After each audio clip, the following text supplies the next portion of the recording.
The opinions, viewpoints, and beliefs presented on this program do not necessarily reflect those of the management, the affiliates and broadcast partners, or the sponsors. Listener discretion is advised.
Cause there's nothing like a sleep all day and a party all night revolution. When there's nobody you own up to, take a hit on this substitution. That's what makes you want to sleep all day and a party all night revolution. Come on, meet me on the midnight side. I'm your bad boy, got a solution. Once you drop that funky,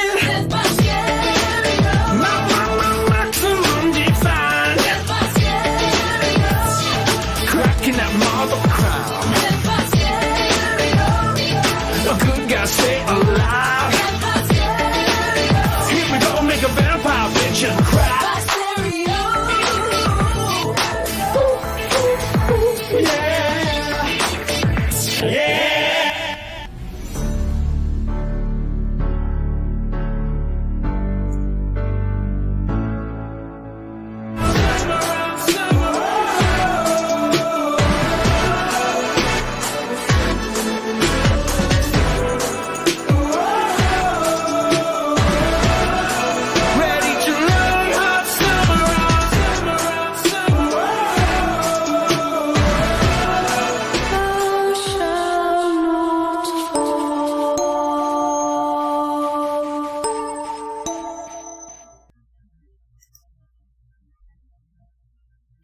And good evening, everyone, and welcome to Scarefest Radio. The original broadcast date is August 16th, 2019, and I am this far from having a stroke, everyone. I am this far from having a stroke. We've got so much stuff going on tonight, and of course we've got the best guest we've had all damn year, Mr. G. Tom Mack. Welcome to the show, G. Tom. Thank you, Wes. And, but on top of all this, not only do they finally get me, the kind of guest we've been begging them to get me, then, everybody, if you're on the Facebook page, you saw they teased they were going to have celebrity announcements tonight. We are, in fact, going to have celebrity announcements tonight. We actually have 5 of them that they gave me 15 damn minutes before showtime to make it official. We had this big long list and they were sorting them out, and it's just terrible thing. But I do have, we'll do them at the 15-minute mark, FYI. And I do want to take a moment to welcome my co-host, Mr. Chris Sutton, who is on the road in like a Motel 6 somewhere in... Yeah, Chris. I'm on the Scarefest video mobile unit. So we're here in DeKalb, Illinois. I almost said DeKalb, Iowa, because once you get up there, I'm geographically stupid. So, but anyway, so yes, Chris was gracious enough to come on and help me pull this off. So, here's what all we got to do tonight, people. In the midst of having our really great guest, we have to. We're going to tell you about who's going to be playing the band at the VIP party. We're going to be announcing 3 of our film festival winners. We had 99 entries in our film festival for this year. I do not know how Brandon did it. I was going to help him, and I was watching them, and after I realized I have only watched about half of them, and he's already got all this stuff done. So kudos out to Mr. Brandon Griffith for however the hell he did it in the midst of everything else. But yeah, that we got all that stuff going on. Now, without wasting any more of his time, Mr. G. Tom Mack, he says I can call him G. I've never called anybody an alphabet letter before, so I'll probably call you G Tom. Oh, come on, man. I'm old and square. An easy one to do. I wouldn't go around calling you W. That's a bit of a tongue twister, isn't it? You know, somebody used to do that. One syllable, Mario. Somebody used to actually do that. But anyway, everybody, and of course, you know him. A Lost Boy story is what we're here to talk about mostly tonight. But of course, Cry Little Sister from the original Lost Boys movie. That is, I guess you say that's what put him on the Scarefest radar. Although it's not like that's all he did. Gee, I'm going to tell you, you're one of those. Your IMDb and your credit list is so full. It actually it makes for long reading, and I don't have that kind of time to devote to research for this show. It's but right. you've had a great viewers career. Can go out and look on it. It's all out there. Let's just ask the typical questions. When did you break into show business? Oh dear, I think. I'm thinking that I was about 18 years of age, and I went from New York to Middle America, and that being in Colorado for a little while. This is after coming over from England, and I ended up in LA, and a producer took a liking to my work, and went in the studio and recorded some demos, and record companies go, "Oh, this is interesting. He's cool. He's a great writer, but he's a little bit too different. He's not pop enough or something, So over time, I just kept finding my voice, which I'm glad it didn't all happen at 18. And then a guy named Jerry Bruckheimer took a liking to my work, and I'm fast forwarding a bit here. And right within the same year, I got my first record deal, and I did a movie called Defiance, which was the first film I did music to.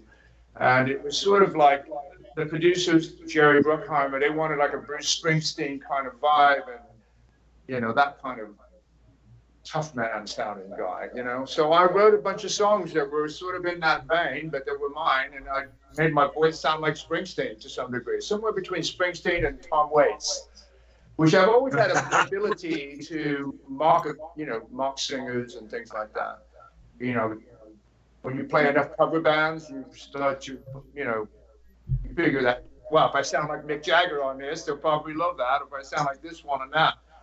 But, I did that movie, and that put me on the map to Cameron Crowe taking a liking to my work, but my work as an artist, not trying to be like somebody else. But, and then artists like Kiss started recording my songs. They started finding out I was on the radar, One thing led to another, and God, the list just went on of other people covering my songs. And, R&B artists like Travaris and people like that. I've always been sort of a chameleon as a writer, so that's been a great attribute to everything I do. No, that's actually a great. As an artist, I just started falling into the movie thing, and Fast Times at Ridgemont High led to 16 Candles, All the Right Moves, and just so on and so forth. And then that went into the 90s. Doing movies, and I don't want to go through the list. You can go, everybody can go on, and they can check me out. You offered me a great segue there. One of the questions we have from the chat room you were talking about, other people doing your music. Now, of course, you're on our radar for Cry Little Sister. Do you have a favorite cover of that song? Because a lot of, several people have covered that song. Yeah, there sure has been a lot of covers of that song. Well, there was a band called Sounds Down, metal pop band. They did a cool job of it. And I thought, Alan Matson made it. He made it his own in a way, you know what I mean? He in true to form.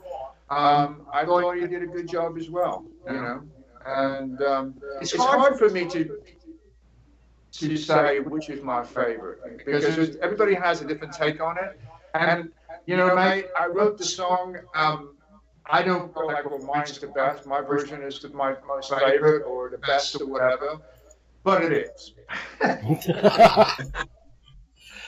Now, I want to take a minute. When I wrote that song, I had no idea that it would turn into the magnitude. Besides it being, selling over 23 million, downloads, copy, record, whatever. It's more than that now. But it was just, I read a script. I'd done a few movies before that. I read the script. I thought it was amazing. And it was the first time I'd ever read a script and just wrote the song from the script. I always got to look at the movie. And so this was the first time I ever did it by reading a script, by writing a song, reading the script for a film. And the rest became history, didn't it? You obviously did it right. I do want to apologize to the listeners. Some of them were getting a little bit of a echo reverb. That's Skype, people. That's the price of live video. So just so you know, it's not in the studio. Think it's my cell phone being on? It could be. Yeah. Should I turn it off then? Turn that off, and we'll find out if that's what's causing it. Okay. How's that? Is that any better?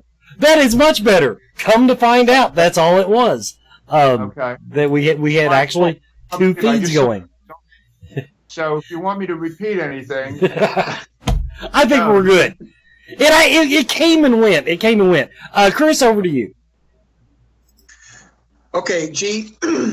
Like I said, I did some reading, and I told G before we went on the air that I wish I'd had about a week to research all the stuff that he has done. I mean, it's amazing bibliography of work musically and all these other things. It's just really cool. And I geeked out on a couple of things, I have to admit, but I'll get to that in a second. I saw this quote by Nigel Sinclair, who is a producer of Terminator 3, about you. And he said, G's a triple threat. He's a writer, he's a producer, and he's a performer. It's very difficult to find someone who can deliver all that.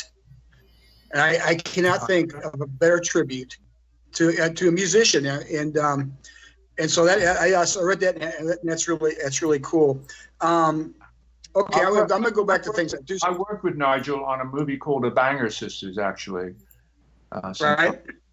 Yeah, he's a great guy. That's cool. Yeah, big advocate. Yeah. I saw that, and I looked all at your body of work. I said, yeah, I can see that. I talked earlier. I said I geeked out about a couple of things that I saw about you. One, that you played bass for Jackson Browne.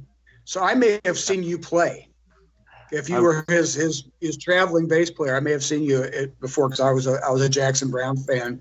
I still am, but I saw him a couple times back in the early '70s, mid '70s, something like that. And that was one of my first, in coming to America, it was my first real professional gig, because I was sleeping on somebody's couch, and the guy next door was his guitar player, and he kept hearing somebody playing piano every day.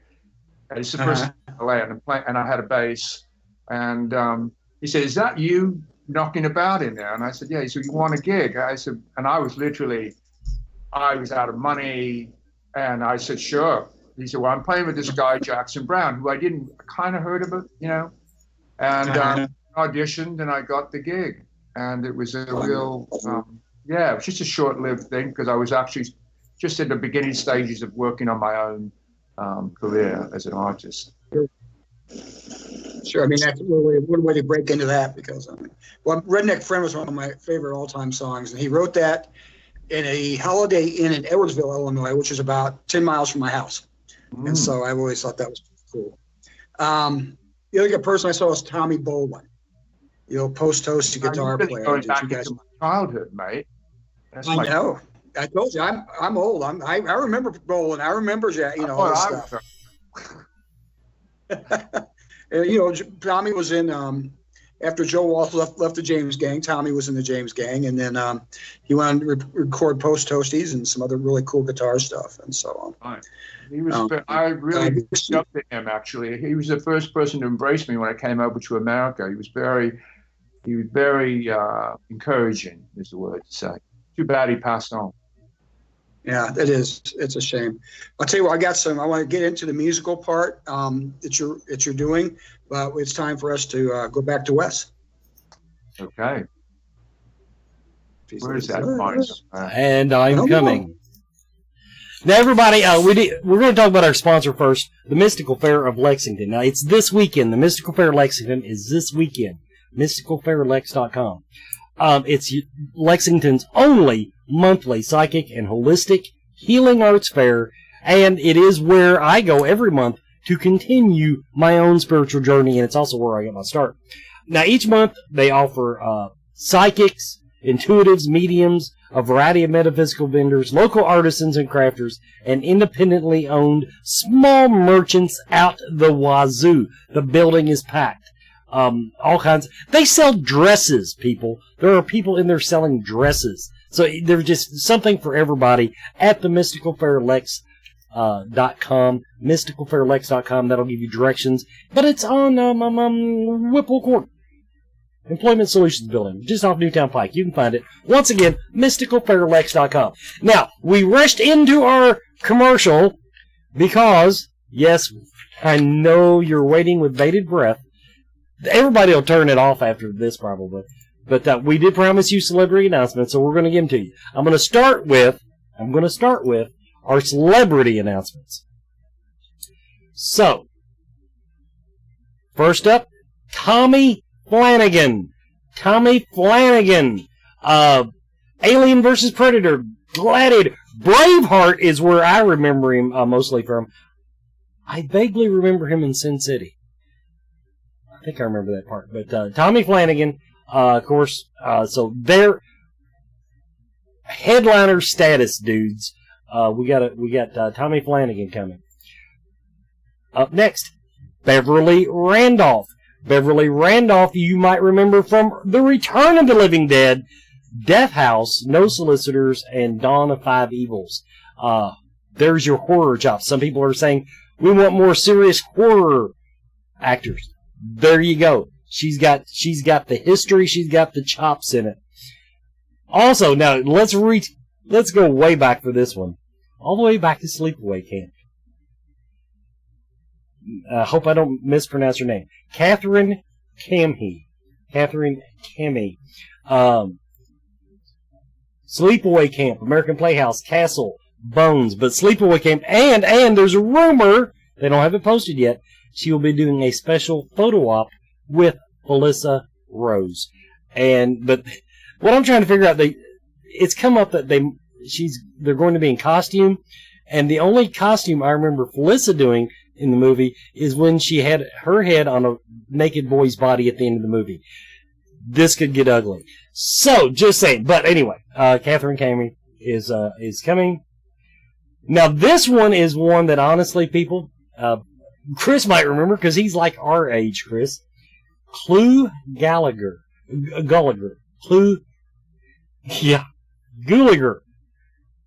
Oh my God! Chris knows him! Return of the Living Dead, Feast, A Nightmare on Elm Street, Last Picture Show. A long and storied career, and he is coming to Scarefest. And so if I'd had more than 15 minutes to get ready, I would have messed that name up.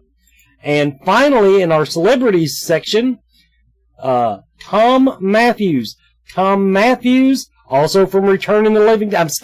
Now we get a freaking theme going here, at the third quarter, you might say. Return of the Living Dead, Friday 13th, Part 6, Blood Match, Return of the Living Dead, Part 2. Mr. Tom Matthews is coming to Scarefest this year. Now, on my non-celebrity type announcements, I also want to get in there. For the VIP party, we have Freddy and the Kruegers. You can look them up on Facebook, Freddy and the Kruegers, and it's spelled with Cruegers. Kruegers. I don't know why they chose to spell it that way. I'm sure they had a good reason. Point being, now this is one I'm torn on. 80s, what do they call it? 80s party band. 80s party band. But let's just say their covers are not what a classically trained ballroom dancer like myself is ready for. Although I did like some of the songs they chose, they just weren't. They still weren't my 80s. I went to different parties in the 80s. That's obviously what happened. We had more. Didn't I have something else in there? Yeah. I did want to get out there. Best feature film. Our film festival this year is off the charts, people. Best feature film. Arctic. And it's spelled funny. A comic book obsessed serial killer's sinister plan to train his son to be his replacement is interrupted when the young boy lures a well-meaning stranger, Holton, back to their secluded farm, threatening to expose their family's terrifying secret. That will be our featured film for this year, our best featured film. Also, we've got best documentary. Squeefoo, yes, that is the name of it, Squeefoo. Fans celebrate the return of Joe Bob Briggs. Fans and colleagues celebrate the return of the beloved drive-in movie critic and writer Joe Bob Briggs in the short documentary with comments and from John Waters, Sven Gooley, Mick Garris, Joe Lansdale, and others. So that's two of them. Now, then we do have the short, and I didn't get the banner done for the short. When Raymond... Okay, well, I probably should take... Name of it's Songbird. Songbird is the name of the best short that we'll be showing this year. We're actually doing two rooms this year even. We've got one room we're doing features, and the other room will be nothing but shorts if you just want to take a quick movie break. When Raymond, a troubled musician, discovers a magic camera, he uses it as a weapon to dominate and control women. After their initial response of fear and terror, the women work together to find their voices and reclaim their power. So that is my announcements for the evening. And I'll recap them at the end of the show. Now, back to my guest, Mr. G. Tom Mack. Now, G... and I get paid nothing. Nothing. Now, when you... Okay, looking back at Cry Little Sister, in this case, you said you read the script. Is there any way for you to describe as an artist? I can imagine writing a song. Don't get me wrong. Oh, I come up with a melody or the word. But I'm trying to think of how you would process that as an artist, either watching a movie or especially just reading a script to come up with, how does one write a song for a script? What is the mental process you put into that? Well, I mean, somewhat of a loaded question, but I guess I've got an answer since I'm doing an interview. It's absorbing everything. It's absorbing the story, and it's absorbing the characters. And yet, at the same time, I don't like writing a song that's telling the story of the film because it's already told. I'd like to write something that's right in the peripheral of the film. I've always done that, With the case of Lost Boys, I didn't want to, talk about blood or talk about the obvious things. But I did build my song around the loneliness of youth when they kind of going out on their own. And there's a sort of, there's a very lonely factor to the vampire, always has been. And I just, in reading the script, and it was an interesting thing, as I said earlier, every film I'd done up to that point, I watched the film, and you get a vibe of the film, and that way I was able to, absorb the characters that were on screen. In the case of Lost Boys, reading the script, I completely had another movie in my head as to what the characters look like, and the flow of the film, what the film would be like. And mind you, when I went to see, so what I did, I got up the next day. I remember reading it at night, got up the next morning, and I just had it all in my head. And I just started writing at the piano and came up with this, idea melodically, and then went over to my guitar to get, to see if I could go a bit further, getting another idea down. And got a vibe. And by the time I got up to my studio, about a half hour later, the song was pretty much getting complete. I was in the cab just thinking of ideas, and it just started to flow. And by the time I got to the studio, my mate had this drum sound in the other room going boom, boom, boom, boom. And I said, "What is that, Michael?" And he said, "Oh, just this thing I've been kind of messing around with drum things in here." And I said, "Can I have that?" And then and I took it into my studio, and I started to work around the beat and the groove. And, he was a producer, and I said, why don't we, he said, "This sounds cool." And we went into the studio, and I said, "I need to make a demo because I got the song done, so I want to send it out." Because Joel Schumacher, the director, wanted to see if I would come up with something by just reading the script, because they were filming it, and he wanted to be ahead of the game and he was a big fan of my work. And so I created a demo, sent it out to him, brings me back 3 days later saying, "I can't believe that you won't believe how well this is working against what we're filming." And I said, "Okay." He said, I'm going to assemble everything in about a month's time, and I'd like you to come out so we could, place it in the film properly the way, I'd like to get your input. But when I went to see the film, when we started to go down that road, the film looked completely different than what I thought it was going to look like, So it was quite surprising. It looked good, but it was like a whole other movie in my head. So I don't know if I would have ever written that song had I watched the film. And so it's so much of my taking it in my way by reading the script. And mind you, the story was so compelling, and it was humorous, but I knew that I had to write something thematically that had this sort of just sort of whimsical and also haunting sound to it, but yet had a chorus that opened everything up and made everybody feel like, okay, I'm all right. And, this obviously, Cry Little Sister came much to the basis of Star and the relationship that she had with Michael and David. And I was riding that wave between that trilogy trilogy of those characters.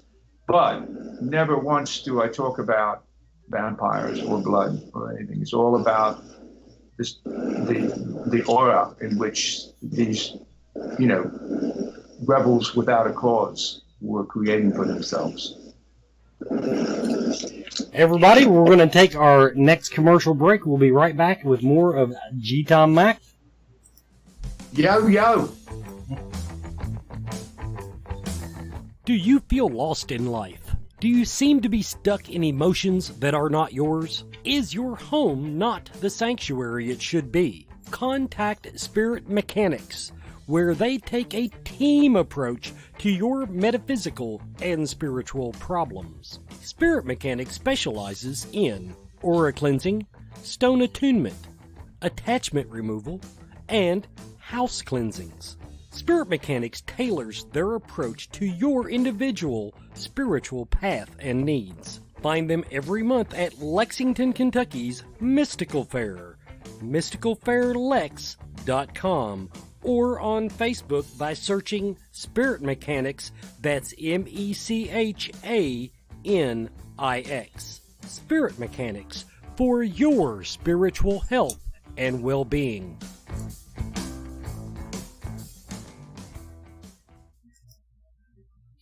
Now, if you've been listening to my shows for any amount of time, you've heard me talk to and or about Mark and Shelley James of Akashic Awareness of Elizabethtown, Kentucky.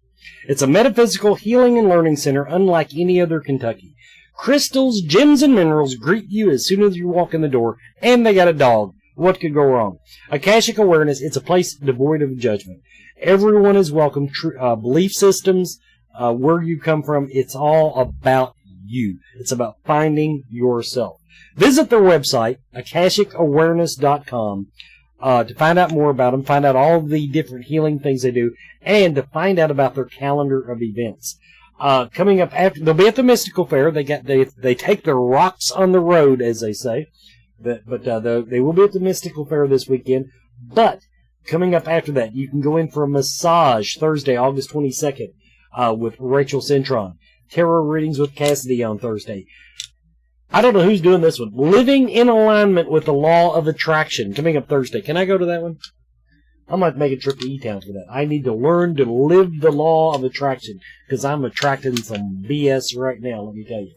Energy paintings with a lot of stuff going on. AkashicAwareness.com, 328 Sycamore Street, E-Town, Kentucky.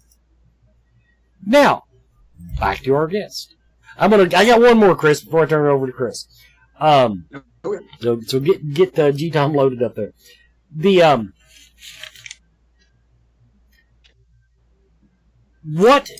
Very quickly, or however long you want to take, because the rest of the show's Chris's. Making the transition is a Lost Boy story. Now, is this your first Broadway musical? And even if it isn't, what led you to want to tell this? I'm going to call it, from what I've read, it's an addition to the story. It's not retelling the story or anything like that. Well, I thought, first of all, long and hard about making it into a musical. I studied musical theater back in New York, so it was like for 3 years, trying to understand it, not ever thinking I'd do a musical or write one. I just wanted to know the form because I love musicals, and just wanted to see how it was done, and I'm glad I did that, but nothing prepares you for actually doing it, which is what I learned when I started this thing four and a half years ago. And I spent the first 2 years really thinking it out because I thought, vampires haven't been that successful on the musical stage, with Lestat and I can't remember the other ones.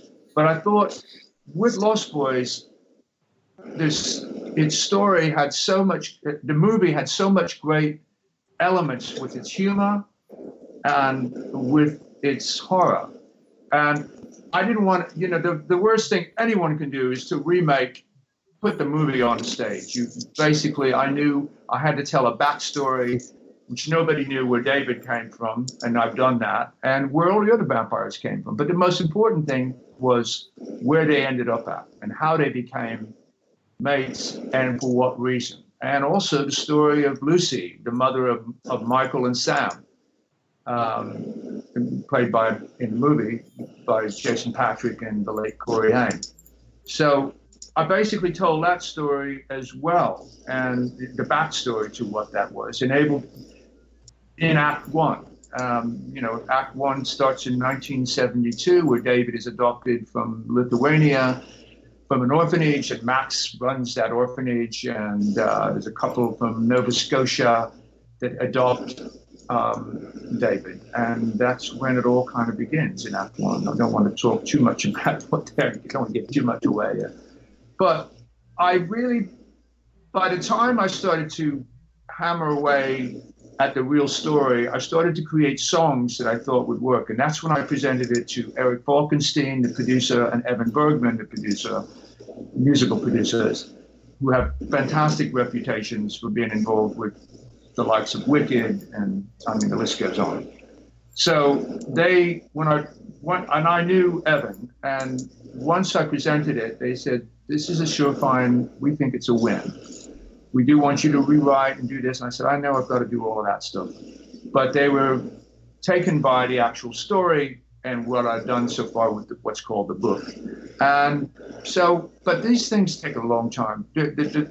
When people talk about movies taking a long while, and they do take a long while to get made and done, this is double it with the musical, because it's so, there's so many 2 steps forward, or rather 3 steps forward and 2 steps back, So, but it's, some days it's maddening, but I'm grateful that I understand it, and I've learned so much by doing it.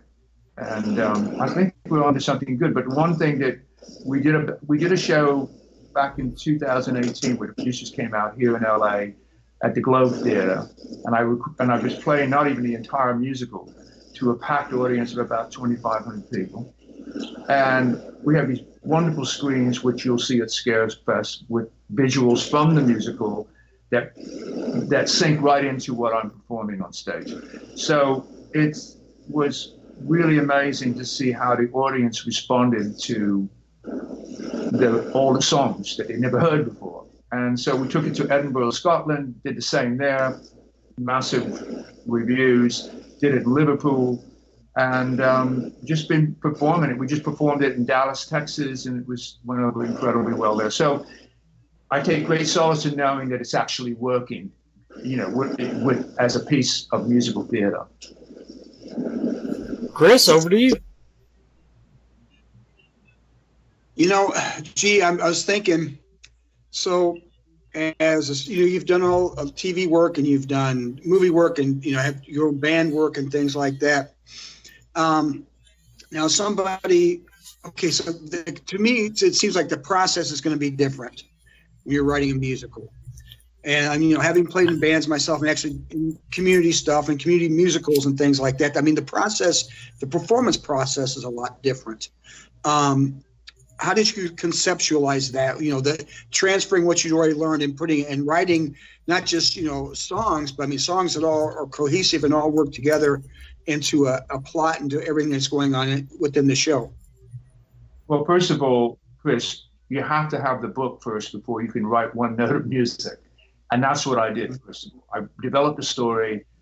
Upon developing the story, I started to write the book, which implementing the characters and putting out the blueprint, if you will, to where the actual story is going from Act 1 to Act 2.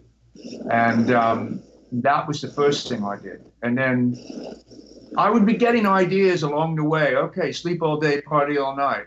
I would start to mess around with a couple of different ideas for that. So I was writing music as I was doing it, but I wouldn't complete them yet. I had to figure out what purpose does sleep all day, party all night have? And I found a purpose for that. What purpose is a song? I need a song that tells the story of Michael's love for Star and what that means to a sort of 19, 20-year-old guy and a 20-year-old girl, And so Long Hot Summer came about from that. And then David, basically being the more suave and edgier one, I wrote the songs. His ode to Star, if you will, is a song called Star, and it's just funky. I don't know. It's sort of, I can't really explain it, but it's funky. It's almost like Wilson Pickett meets meets Black Keys or something, So that's a fun song. But it's basically saying, "Bitch, you're either with me or you're not," And it's got full of attitude. But my point being is that we got Frog Bro Hero, which is the Frog Brothers song, which is very Tim Burton, rather Danny Elfman-like, and it's very,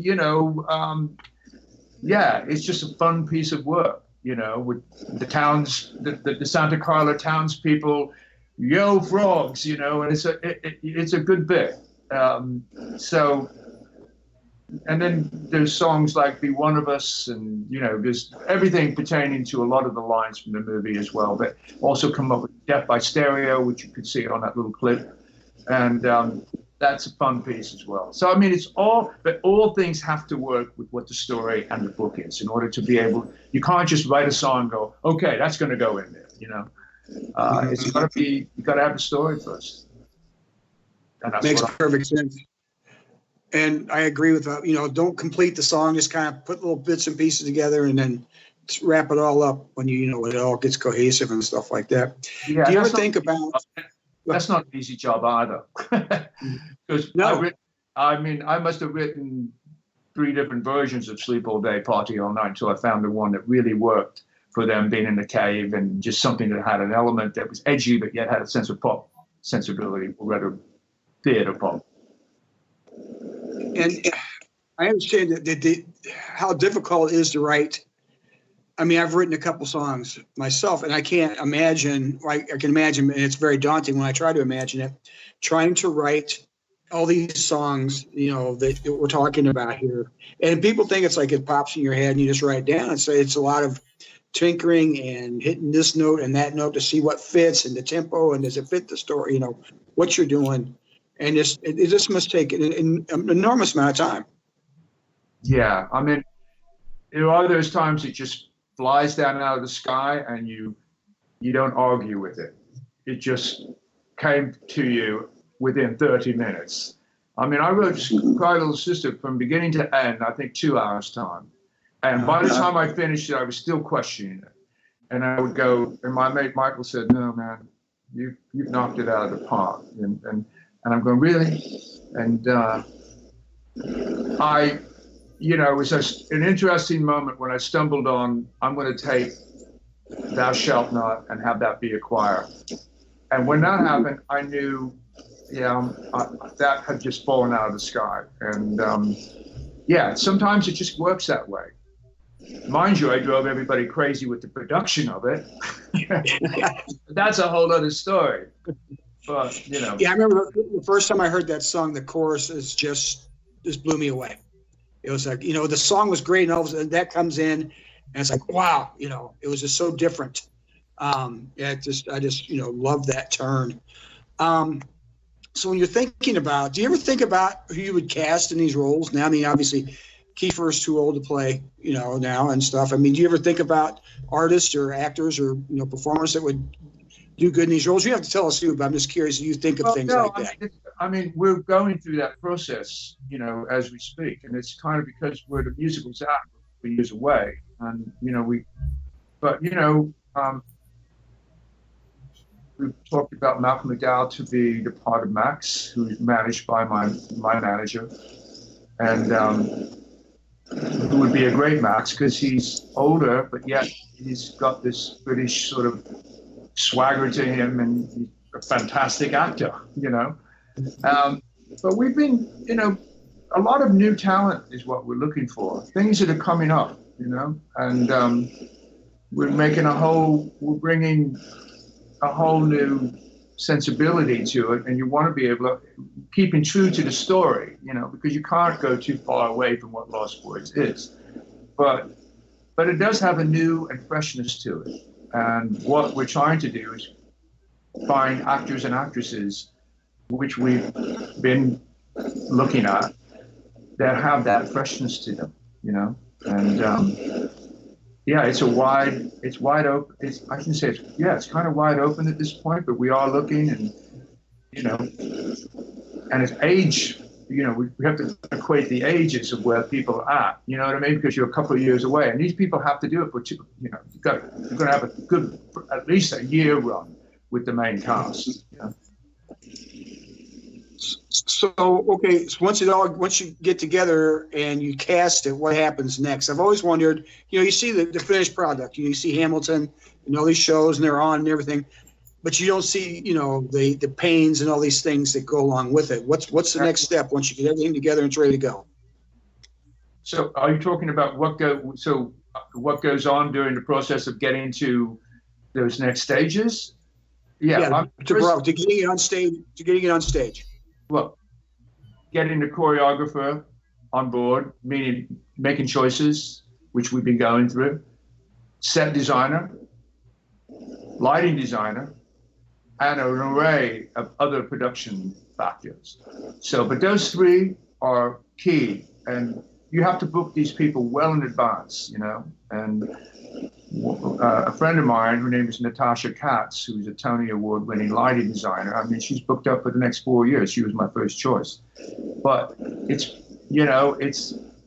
but then they know other people that are coming up, and you interview them, and you get ideas, and you want to hear their ideas, and so that's a process within itself.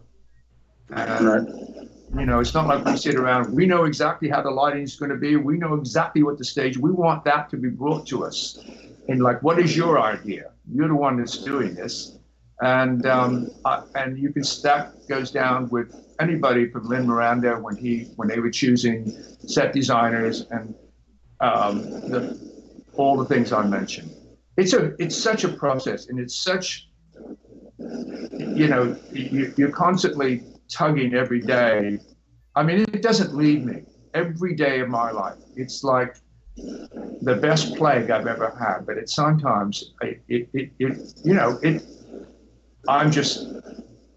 of like when people talk to me, I respond, I go, oh, selective hearing, are you? But I have to pull myself out of it, and I do. I do have other things going on. I mean, obviously, I'm out on the road doing this, and I've got this television show called Lost Boys that's going to happen on the CW network as well that I'm involved in the music. So, and that's been I'm not having to be there every second of the day with it, but it is a thing that I was brought into by Rob Thomas and Bill Binley and Heather Mitchell, who wrote it. And if you know anything about her, she wrote Scandal, and she one of Shonda Rhimes' head writers on Grey's Anatomy. And she is a big fan of mine, and she wrote a really good pilot. So it looks like it's going to go. It won't be till next year, but it'll have all these kind of things. It's set in present day. It's a whole new take on Lost Boys, but it's some of the characters have changed. So I think it could be something. I'm not a big guy on taking such a franchise and doing that, but I think that they've really tapped into something really cool with that. So it's going to be a Lost Boys fest for the next 10 years. That's great. I can't wait to see that stuff, G. That sounds magnificent. Let's hit our commercials. Everyone is talking about CBD oil. Most of us know that CBD is a cannabis compound that has significant medical benefits, but does not make people high. Its benefits include pain relief, anti-seizure properties, anxiety relief, fights cancer, reduces the risk of diabetes, and it is even used as a sleep aid. Blue Leaf Naturals CBD and hemp products are full-spectrum hemp extract oils. They use only hemp grown in Kentucky, supporting Kentucky farmers and businesses and helping you and your family stay healthy and well. Blue Leaf Naturals, created with care from seed to shelf. Visit their website at blueleafnaturals.com. Blue Leaf Naturals, a Kentucky proud company. Coyote Chris Sutton. Shamanism. Spiritual advisement. Paranormal investigations. Inspirational presentations.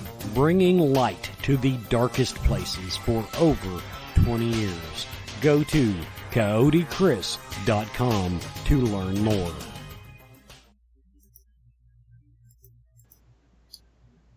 And welcome back, everybody, to Scarefest Radio. Our special guest tonight is Mr. G. Tom Mack. Now, I had a scoop on G. Tom. He didn't. If we knew he was playing, neither one of us. I actually found out when he will be playing at the Scarefest. Of course, he'll be there that weekend for meet and greet and the autographs and all that good stuff. But everybody, he will be doing his performance at the Scarefest main stage Saturday prior to the costume ball. So 7:30, 8 o'clock. They haven't nailed that part down yet, but immediately before the costume ball, G-Tom will be playing. And now you're going to be playing, understand, some stuff from the musical, but also now you mentioned when I was talking to you earlier, you're going to be doing some other stuff too. Tell people what they can expect at your little mini concert there. From Gerard Thomas McMahon. Yeah. G. Tom Mack, that's where I came from. Nobody could ever pronounce my name properly, so I just, at one point, just said, I'm just going. What I'm going to be doing is, obviously, as I said earlier, songs from the musical, the Broadway musical, A Lost Boys Story. But I'm also, playing some songs that I've written for other artists that have made, In Excess. I do I Need You Tonight. I wrote with In Excess back in the day. And I did a Kiss song. I did Is That You? God, what do I? There's some other things I do. I do a cover. I don't want to give it all away, but I do a couple of other covers of songs that other people have made famous of mine. So we'll kind of integrate that midway into the show, and it always goes up. It's always good to have a bit of familiarity. And of course, I'm doing Cry Little Sister. And, yeah. Well, now, two that are being asked about are the two songs of yours. People Are Strange and I Still Believe. Yeah. What about this? Are they in any way folded in to the musical or our concert that's coming up? Are they going to be used? Is that Yes. what you're asking? Yes. Yeah. Well, I do People Are Strange, but I'm not going to tell you where I do it. But in the musical, that's one of the interesting things, just to bring that up, because I've been toying around with the idea, because I Still Believe was such a popular, it was quite a popular song within the film, as was People Are Strange. So we've been going back and forth with what that is. And what we want to do is bring a whole freshness to it, if we're to do that.